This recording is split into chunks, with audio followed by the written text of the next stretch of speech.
வணக்கம், welcome to Venus cooking. இன்றைக்கி நம்ம பார்க்க போகிறது ஒரு ஸ்வீட் ரெசிபி, மஸ்கத் ஹல்வா. வீட்டிலையே எப்படி நம்ம பண்ணுறதுன்னு பார்க்கலாம் வாங்க. நான் ஒரு பவுலில் ஒரு 3/4 கிளாஸ் மைதா மாவு எடுத்திருக்கேன். இப்போ இதை கொஞ்சமாக தண்ணி ஊற்றி நல்ல ஒரு சப்பாத்தி மாவு பதத்துக்கு பிசைஞ்சிப்போம். இதில் உப்பு, எண்ணெய் அது மாதிரிலாம் எதுவுமே சேர்க்கக்கூடாது. வெறும் மைதா மாவு, தண்ணி இது ரெண்டுத்தையும் நல்லா கலந்து ஒரு சப்பாத்தி மாவு பதத்துக்கு பிசைஞ்சிக்கணும். இந்த அளவுக்கு இப்போ பிசைஞ்சாச்சு. இதில் இப்போ நம்ம 2 கிளாஸ் தண்ணி சேர்த்து ஒரு அரை மணி நேரம் தட்டு போட்டு மூடி வச்சிடணும். இப்போ அரை மணி நேரம் ஊறிடுச்சு இந்த மைதா. இப்போ கையால் நல்லா பிசைஞ்சு அதில் இருக்க அந்த சக்கையை மட்டும் தனியாக எடுத்துடணும். நமக்கு தேவை வெறும் அந்த பால் மட்டும்தான். இது மாதிரி கையால் நல்லா பிசைஞ்சிட்டே இருந்தோன்னா அந்த சக்கை தனியாக வந்துடும். அதை எடுத்து தனியாக போட்டுட்டு இந்த பாலை ஒரு குறைஞ்சது 1 மணி நேரமாவது ஊற வைக்கணும். அதுக்கு மேலேயே ஊற வச்சா கூட ரொம்ப நல்லாயிருக்கும். ஆனால் குறைஞ்சது 1 மணி நேரம் ஊறணும். ஊறின பிறகு தண்ணி தனியாக, பால் தனியாக இது மாதிரி இருக்கும். நான் அந்த தண்ணியை இருத்துட்டு நம்ம அடியில் இருக்க அந்த மைதா பாலை மட்டும் இப்போ அளந்து எடுத்துக்கணும். அந்த மைதாவோட பால் பார்த்திங்கன்னா 1 கிளாஸ் இருக்குது. இந்த 1 கிளாஸ் மைதா பாலுக்கு 4 கிளாஸ் தேங்காய் பால் சேர்க்கணும். தேங்காய் பால் 2 பாலுக்கு மேலே சேர்க்கக்கூடாது. முத்தின தேங்காவை 2 தடவை மட்டும் அரைச்சிட்டு அந்த பாலை நம்ம 4 கிளாஸ் கணக்கு எடுத்துக்கணும். இதோட அளவுகளை நான் உங்களுக்கு டிஸ்கிரிப்ஷன்லேயும் மென்ஷன் பண்ணுறேன்.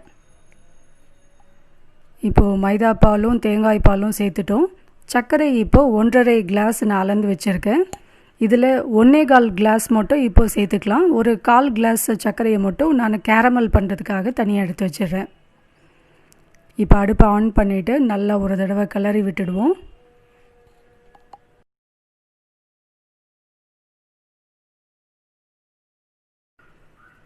இது பாலை நல்லா கைவிடாமல் கிளறணும், இல்லைன்னா கட்டிகள் ஆகிடும். சரியாக ஒரு 5 நிமிஷத்தில் பார்த்திங்கன்னா நல்ல ஒரு திக்கான பதத்துக்கு வந்துடும். அந்த சமயத்தில் அடுப்பிலேருந்து இறக்கி வச்சுட்டு நம்ம கேரமல்ஸ் பண்ணி அதோடு கலந்து விட்டுடுவோம். இப்போ 5 நிமிஷத்தில் இந்த மாதிரி ஆகிடுச்சு. இப்போ நான் இதை அடுப்பிலேருந்து இறக்கி வச்சிடுறேன்.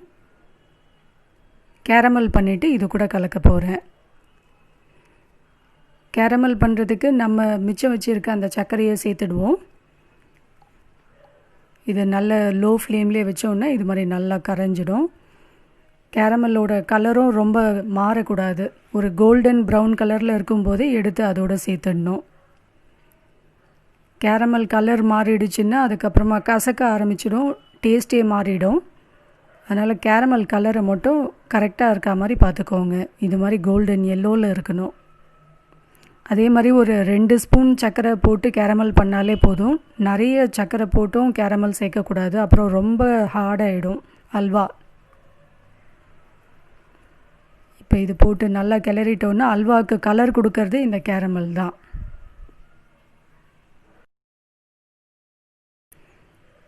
இப்போது கேரமல் கலந்த பிறகு நம்ம கொஞ்சமாக முந்திரியும் இது கூட சேர்த்துடுவோம். இது வறுக்காத முந்திரி தான். நம்ம ஊற்றியிருக்க தேங்காய் பாலே பார்த்திங்கன்னா நல்ல தேங்காய் எண்ணெயை விட ஆரம்பிக்கும். அந்த தேங்காய் எண்ணெயிலே இந்த முந்திரி பருப்பு நல்லா ரோஸ்ட் ஆகிடும்.